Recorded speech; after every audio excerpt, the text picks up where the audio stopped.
Comment devenir micro-entrepreneur? Eh bien, on va voir ensemble ces 3 conseils de survie. Bonjour, je m'appelle Stéphane et si vous cherchez à créer votre business en ligne de 0 et 100 €, bienvenue sur cette chaîne. Mon travail à domicile. Abonnez-vous et cliquez sur la petite clochette de notification parce que ça, c'est pour ne rien louper.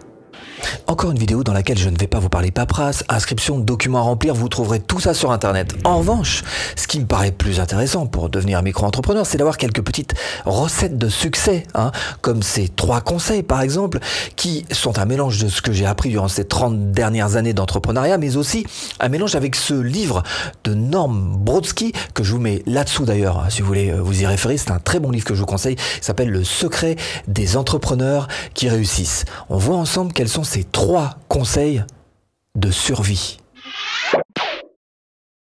Premier conseil, il va falloir devenir un bon vendeur. Et un bon vendeur, ça n'a pas peur du rejet.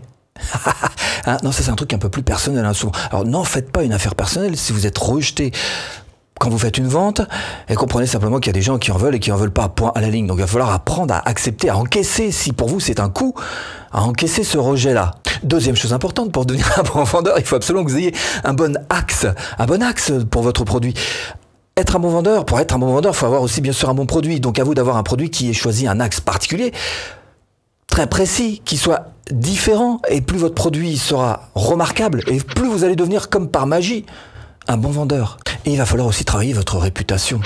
Donc c'est pas la peine d'essayer de critiquer ou de taper sur la concurrence. Tout ça, ça vous fera du tort au bout du compte, parce qu'évidemment les gens en face vont très vite se rendre compte que non, c'est pas la peine de faire ça. Donc laissez couler. De toute façon, au contraire, vous avez plutôt intérêt à vous faire allier avec certains de vos concurrents avec lesquels ça va plutôt bien se passer. Et vous allez voir que du coup, vous aurez plus à y gagner. Quatrième chose importante, c'est de construire une confiance, une relation de confiance avec son client, avant, pendant et après. Alors avant, ça veut dire que tout ne sera pas forcément automatisé à 100%, il va y avoir des fuites, des clients qui vont chercher à vous joindre en direct pour savoir un petit peu à qui ils ont affaire. Pendant, ils vont certainement vous demander de l'aide, ils vont vous demander, je sais pas, plus de questions. En fait, c'est juste surtout besoin d'être rassuré sur le produit qu'ils vont acheter. Donc soyez là quand même pour eux. Et puis après, faut continuer la relation de confiance après. Ça va les laisser tomber, ça ils ont acheté, laisse tomber, on s'en fout. Non. Alors par exemple, ce que vous pouvez faire, c'est mettre un petit bonus supplémentaire dans votre produit. Bah oui, ça va être une bonne surprise. Relation de confiance. Deuxième chose importante pour un micro-entrepreneur, c'est de savoir négocier. On a toujours un petit peu besoin de savoir négocier, que ce soit pour des fournisseurs, pour des clients, que ce soit, comme je vous le disais tout à l'heure, même si vous êtes en automatique sur Internet, il peut y avoir des fuites. Différentes manières de négocier, ça peut se faire par téléphone, ça marche très très bien, ça peut se faire par chat, ça peut se faire dans la vie réelle, pourquoi pas. Bref, on a besoin de négocier. Et l'un des points clés principaux que vous devez mettre en place, c'est une écoute. N'allez surtout pas vous croire plus malin que la personne qui est en face. Parce qu'à partir du moment où vous vous pensez plus malin, plus intelligent, plus que l'autre, vous rompez cette écoute. Vous êtes moins à l'écoute de la personne en face. Et plus vous allez être à l'écoute de la personne en face, plus vous allez vite cibler exactement ce dont elle a besoin, ce qu'elle veut, et donc avoir quelque part un petit peu un coup d'avance. Et donc pouvoir lâcher du lest sur quelque chose qui vous semblerait à vous secondaire, mais qui ne l'est pas forcément pour la personne en face, et vous pouvoir récupérer ce qui vous semble pour vous le plus important. Parce que une négociation, c'est un jeu de je te donne, tu me donnes, et si tout le monde est content, si tout le monde est gagnant-gagnant, vous aurez réussi votre négociation avec la personne en face qui sortira aussi contente. Pas de vainqueur, pas de vaincu, ça passe par l'écoute. Et en bref, ça s'appelle tout simplement créer un compromis, quoi. Troisième conseil de survie pour devenir un bon micro-entrepreneur à succès. Ne perdez pas votre fil conducteur. Vous savez exactement où vous allez et des occasions, vous allez en avoir. Alors un coup de volant à droite, un coup de volant à gauche, sortie de route assurée. Revenez sur la route, voilà. Des occasions, vous allez en avoir. D'ailleurs, plus vous allez grossir, plus on va vous proposer de grosses occasions. Maintenant, une bonne grosse occasion bien solide, elle est là, elle va pas partir, elle va pas s'envoler. Donc, restez quand même cool avec ça. Ne lâchez pas votre fil conducteur. Autre chose, vous risquez d'être confronté aux échecs. Ça, c'est pour tout le monde pareil. On aura tous des échecs. Maintenant, il y a des leçons à en tirer.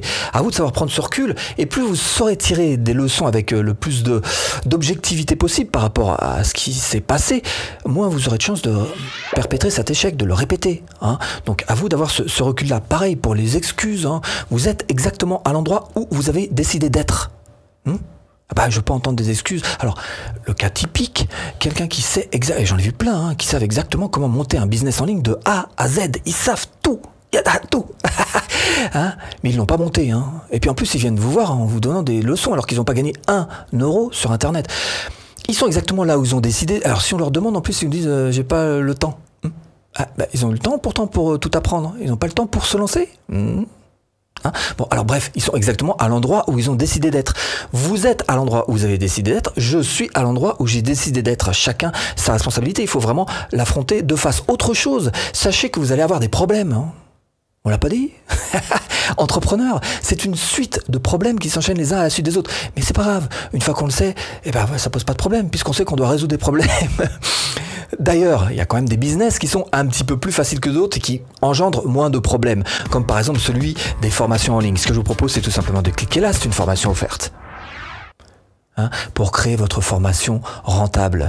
J'espère vous avoir un petit peu aiguillé dans cette botte de foin. Je vous dis à bientôt en vidéo. Bon, elle est bonne, je la refais. Putain, j'ai envie là, j'ai l'énergie, j'ai la boulette.